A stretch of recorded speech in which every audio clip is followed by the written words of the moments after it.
Let's speak honestly. The emptiness you feel is not because you are ungrateful, nor is it because your life has failed. Often this emptiness is the price paid by the successful good child. Why is this happening to you? Let's trace the roots. First, loss of desire. This is not a loss of hope. You still have hopes and plans for the future, but you have lost desire. You know how to achieve the goal, but you no longer know for what purpose it is being achieved.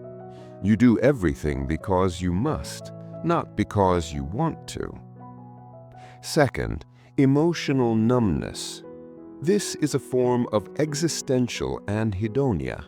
You have lost the capacity to assign meaning to feelings. Why? Because since early childhood, your emotions were suppressed through subtle emotional neglect. This was not a loud physical trauma. It was far more subtle. You were never taught to recognize your emotions. You were only accepted when you were not a burden to your parents. The affection you received was conditional affection.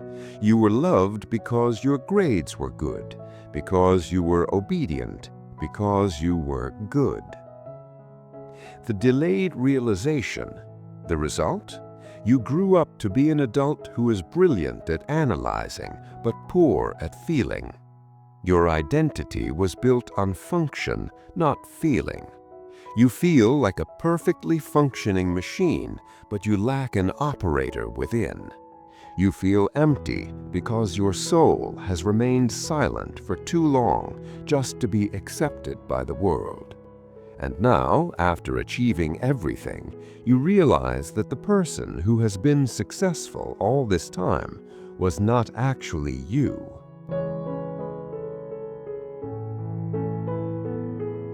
Let us set aside feelings for a moment and delve into your neural mechanics. Why does the system within you seem to sever its connection with the world? 1. The malfunction of the reward promise. Treadway and Zald, 2011. Many assume that emptiness is a condition where one cannot feel joy. However, the findings of Treadway and Zald reveal something far more specific. The issue is not in the moment you receive something, consummatory pleasure, but rather in its anticipation, anticipatory pleasure. The dopamine circuits in your brain no longer send a reward signal before you act. Imagine being hungry, but your brain fails to provide the mental image of how good the food will taste. The result, you have no reason to move. You are trapped in a state of motivational anhedonia. You are not lazy. Your brain is simply experiencing a mass strike because it no longer perceives value in your efforts. 2. Emotional blindness. Childhood emotional neglect. Webb, 2013. So why did the anticipation vanish? We must look at the research of Janice Webb.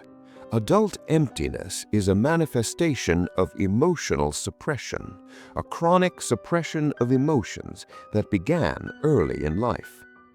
The findings of this journal revealed that children raised in emotional neglect experience a kind of emotional cataract. Because your feelings were deemed unimportant as a child, your brain constructed an extreme defense. It severed the cable between the feeling center and the conscious center.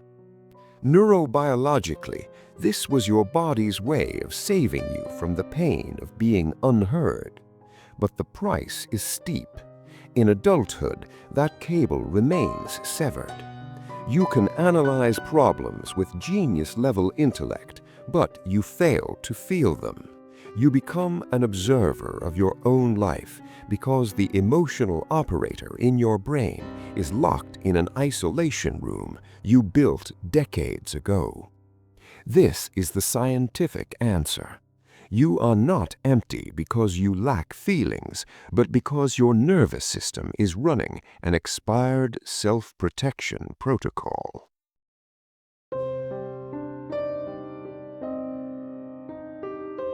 However, the scientific diagnosis is not yet complete. If dopamine is the fuel, then identity is the engine. And this is where many of us experience a total breakdown. The Dominance of the False Self, Winnicott in 1960. Donald Winnicott, in his legendary study, Ego Distortion in Terms of True and False Self, explained that humans often construct a false self, a defensive structure to survive in emotionally unsafe environments. In his primary findings, published in the British Medical Psychology, Winnicott reveals the harrowing consequences when this false self takes control of your life. Depersonalization. You feel like a robot executing commands, not a human being with agency. Loss of spontaneity. Every action is calculated, planned, and overcautious, merely to ensure you remain good and successful in the eyes of others. A sense of unreality. This is the root of your emptiness. You feel hollow because the figure interacting with the world, the one working, the one being praised, is not your authentic self. The impact?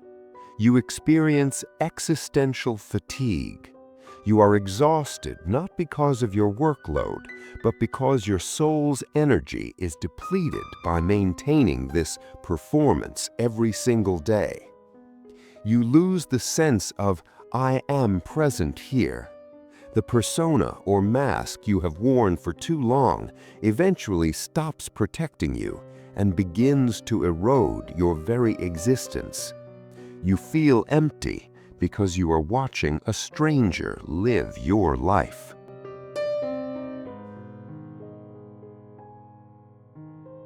Finally, we reach the last layer of this diagnosis.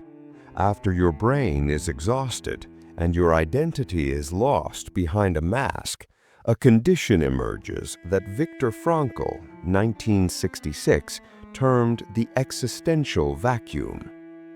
In his discussion in the Journal of Humanistic Psychology, Frankl emphasizes something vital. Your emptiness is not merely a mood disorder or a chemical imbalance. It is a crisis of meaning. Frankl's primary findings reveal that emptiness arises when 1.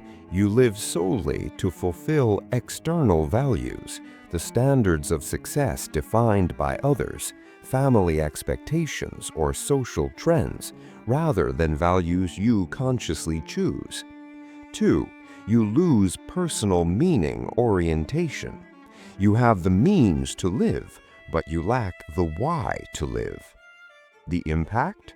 You will experience profound boredom, not boredom from a lack of activity, but boredom with life itself.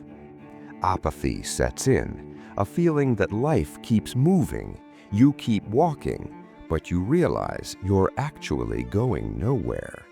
You are empty because you are in a vacuum where there is no meaning for your soul to breathe. You are not medically ill.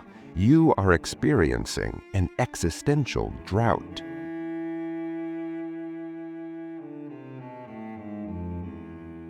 After dissecting personal wounds and stalled neural circuits, a major question arises. Why is this phenomenon happening on such a mass scale in our generation?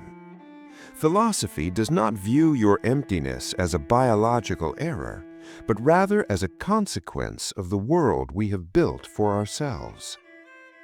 1. Existential Fatigue by Byung-Chul Han. Contemporary philosopher Byung-Chul Han, in his work The Burnout Society, delivers a wake-up call to modern humans. He explains that we have shifted from a disciplinary society full of prohibitions to an achievement society, Leistungsgesellschaft, full of demands to be able. Hahn argues that your emptiness is soul fatigue. You are no longer exploited by a boss or an external system. Instead, you exploit yourself.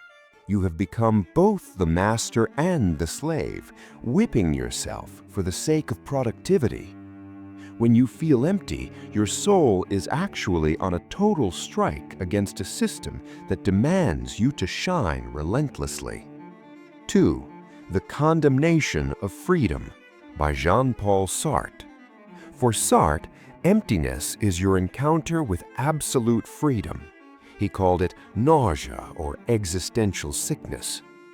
When the world feels like a simulation or a stage play, that is the moment you realize the universe has no inherent meaning. There is no script written for you. This emptiness is the hole at the center of your existence. It sounds terrifying, but for Sartre, that hole is the very proof that you are a free being. You feel empty because you are a canvas that has not yet been painted. 3. Modern Alienation by Karl Marx and Self-Alienation. This is not about politics, it is about feeling. The concept of alienation explains that modern humans are estranged from the fruit of their labor, from their fellow humans, and ultimately from themselves.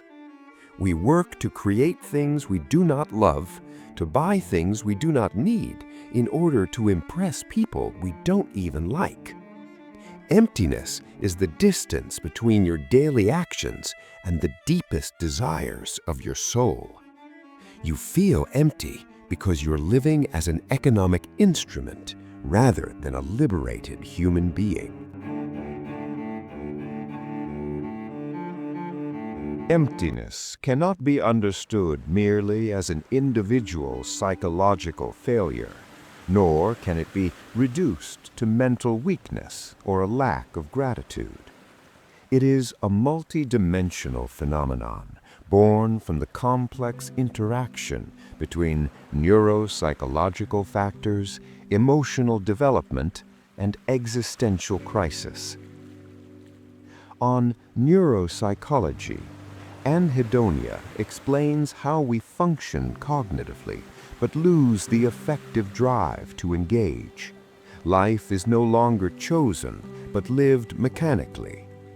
Emptiness here is the absence of attachment to the future. On emotional neglect, emptiness is the result of emotions that have been denied a place to exist for too long. You understand emotions cognitively, but lack the full capacity to experience them. On personality, the dominance of the false self distances you from spontaneous experience. Identity becomes a function, the good child, the ideal partner, the worker. Emptiness arises because your identity is no longer experienced as belonging to yourself. On existentialism, emptiness marks the disconnection from your own existence. You no longer exist as a subject experiencing the world, but as an object being judged and optimized.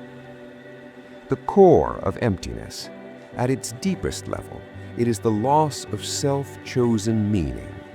When life's goals are inherited from the environment without personal internalization, you lose the why.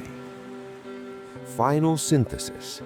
Emptiness is an indicator of disconnection between emotion and consciousness, between self and meaning, and between the life being lived and the life being experienced. It is a subtle warning that life demands a more honest, a more conscious, and a more human presence.